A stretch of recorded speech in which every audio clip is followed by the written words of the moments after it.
Hey everyone, welcome back to Twilight Whispers, where we dive deep into real ghost stories, local legends, and eerie mysteries that make your skin crawl.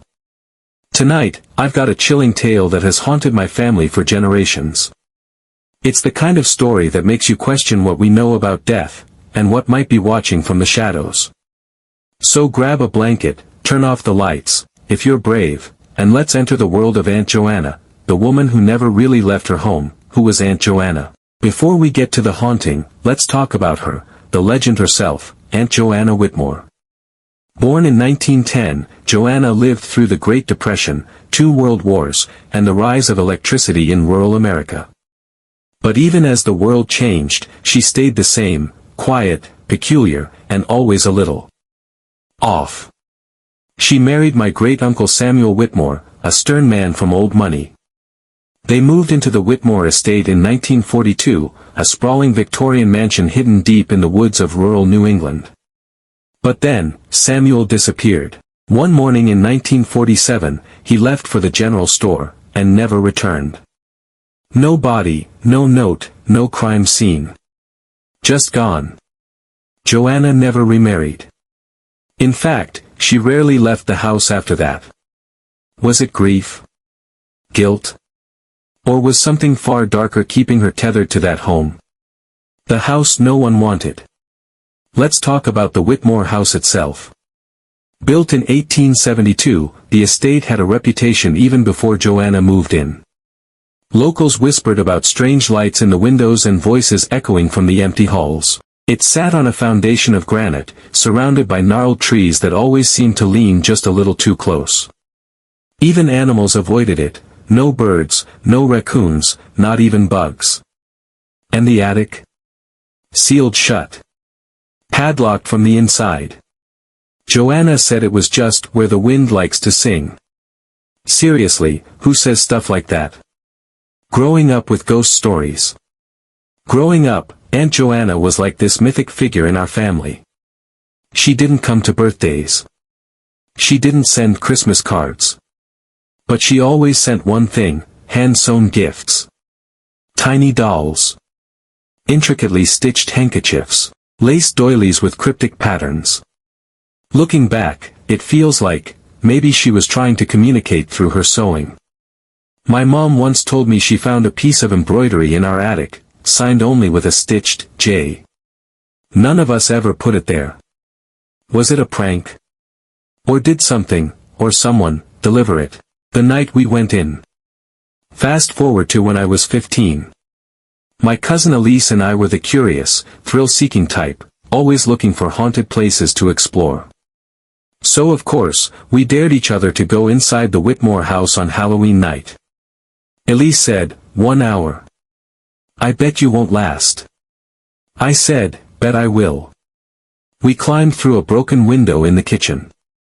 The air was thick. Dust everywhere. The whole place felt frozen in time. Dishes still on the table. Old photographs on the walls, some with the faces scratched out.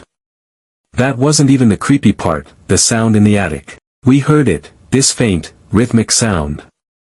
Click, click, click. Like a needle tapping against wood. We followed the sound upstairs, each step creaking like it was screaming at us to turn back. The attic door was open. The padlock? Gone.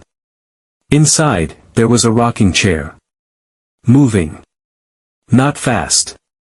Not aggressively. Just gently, like someone had just left it. Or hadn't. And then, we saw the wall.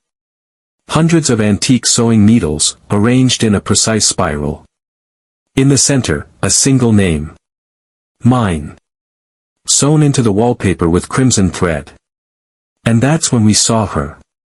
The mirror. In the old vanity mirror, just for a second, we saw Aunt Joanna.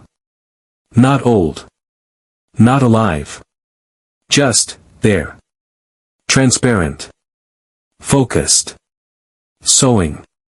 She whispered something over and over. And the worst part? It was my name. We ran. Elise tripped. Something, I swear, lifted her. She didn't touch the ground. She floated for a second, then landed on her feet like nothing happened. We didn't stop until we were back in town. Things got weirder after that. After that night, weird things followed us. Elise started sleepwalking. She'd wake up with red thread wrapped around her fingers. I started hearing that click-click sound whenever I tried to fall asleep. One night, I found an old sewing needle on my pillow.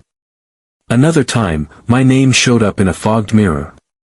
Backwards. Like someone was watching from the other side. Theories and speculation.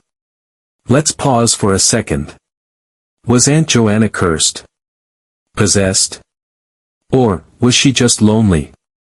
Some say she was a witch, trained in the old New England craft of spirit weaving, where sewing was used to trap memories, emotions, even souls. Could she have stitched my uncle out of existence? Or maybe, she was trying to protect us. Maybe whatever took Samuel was trying to come back, and she was sewing barriers to keep it trapped. What do you think? Was Joanna a villain, a victim, or something in between? Let me know in the comments. I genuinely want to hear your theories. Real historical parallels. Here's a weird fact. In 18th and 19th century New England, it was common to sew protective symbols into clothing to guard against evil spirits. Witch marks were found on collars, cuffs, even baby clothes. And in some ancient cultures, it was believed that a stitch in the wrong place could bind a soul to the fabric permanently. When you think about Joanna's obsession with sewing, and the strange way she never left the attic, maybe she wasn't just sewing clothes.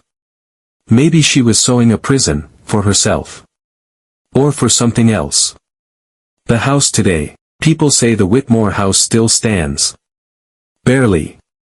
It's overgrown now, hidden behind decades of moss and memory. Some nights, you can still see a flicker in the attic window. A soft light. And a shadow rocking. No one's been inside since it was officially condemned. But some hikers claim they hear clicking sounds in the woods nearby. Or find old needles on the trail. Sometimes even, bits of crimson thread caught in the branches. What lingers? Whether Aunt Joanna was a haunted soul or a master of forbidden craft, one thing is clear, she's not done. Her legacy is stitched into the very walls of that house. Into our memories. Into the mystery. So next time you hear a sewing machine in an empty room, or find a thread where there shouldn't be one, just remember, some patterns were never meant to be unraveled. Thanks for sticking around for tonight's story. If you enjoyed this and want more haunted family lore, hit that like button and subscribe. And tell me, would you have gone into that attic? I'll be reading the comments, from under a very bright light.